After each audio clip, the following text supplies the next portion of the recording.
Here we are in New York City for the ING New York City Marathon. Every other time I've done a race this long, I've been in some considerable discomfort afterwards.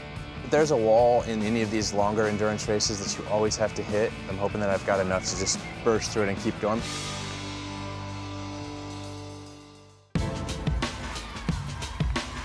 Yesterday's race was by far my best marathon experience. I felt like I gave everything I possibly could have.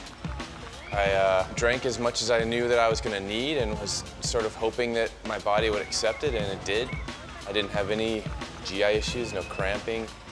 I ended up 3 minutes faster than last year. In the end, I think it went about as well as I think it probably could have. The very first marathon I did 2 years ago was this one here, and the recovery didn't go well. So immediately after the race, started getting some carbohydrates and proteins back into my system so I could start rebuilding when my body was most efficient. I've got the recovery drink down, which is always sort of a staple of my recovery now. Hi. Good morning. Good morning. Well done yesterday. How are you feeling? Oscar Euchendrup, he's the real deal. He's the scientist and the athlete. I can ask him specific questions. He's done everything that I'm trying to do. If you compare the recovery after the race this year compared to last time you did the marathon, what are the differences? How do they compare? Well, as far as how I feel, there's no comparison. I feel considerably better this year. And what I'm attributing it to is that addressing the needs both before and during the race, I didn't deplete myself quite as badly as I had in the past. And then just recognizing that there's that window after the race where you can take in your proteins and your carbs. If you want rapid recovery, that first hour is actually quite crucial. For a good recovery process, hydration, carbohydrate and protein are really essential. Depending on how depleted your carbohydrate stores are, you need a certain amount of carbohydrates. So say you have totally depleted your carbohydrate stores, then I would push the carbohydrate intake near 90 grams. If the workout or your race has been a little bit shorter, maybe it would be closer to 30 grams. So the carbohydrate intake range is between 30 grams and 90 grams. And 90 grams is quite high. In terms of protein, 20 grams of a high quality protein. Put that together with the fluid that you need to consume, and that should set you up for optimal recovery. I think nutritionally going into this process, I didn't know much. I knew what you had to do, I just didn't know how to do it.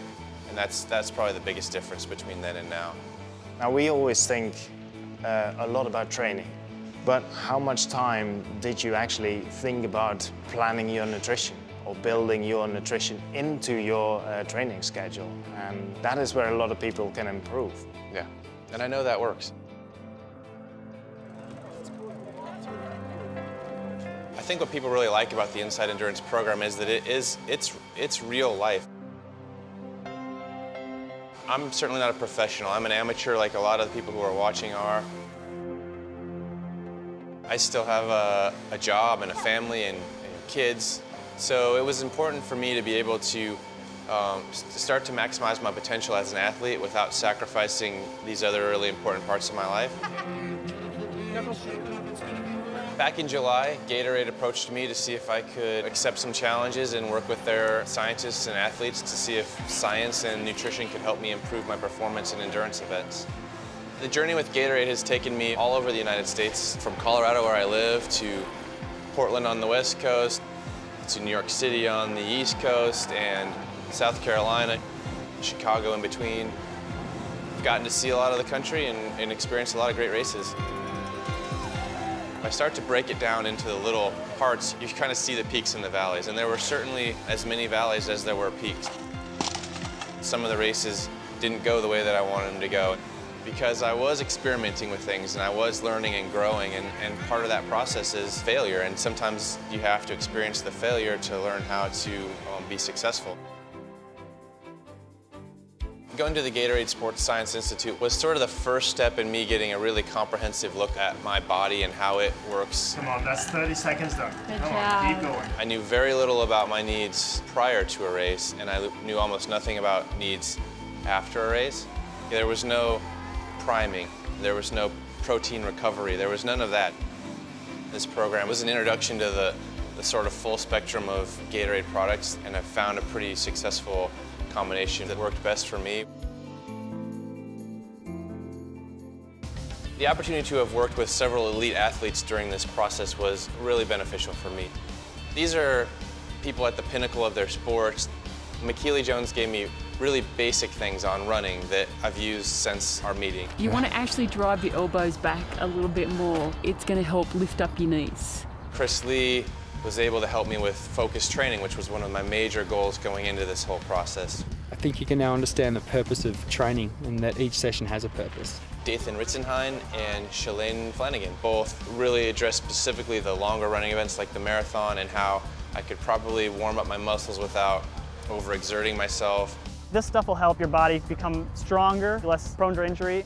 And how I could mentally prepare for the races during my training. In order to optimize your performance, being really patient and containing excitement in the first half of the race. I think a lot of times people just feel like you have to push through things without actually thinking about it, and you don't need to go harder, you just need to be smarter about what you're doing. Your training needs to be focused, your nutrition plan needs to be focused, and that's where you're going to see your improvement. It's not necessarily just going out and pushing through more pain. This is the sort of end of one process of the journey for me. This is the end of this inside endurance aspect of it, but it's not the end of my endurance sport career, and it's probably the sort of beginning of a new chapter in that career. So I'm hoping to continue that process from now on throughout my career to just continually get better.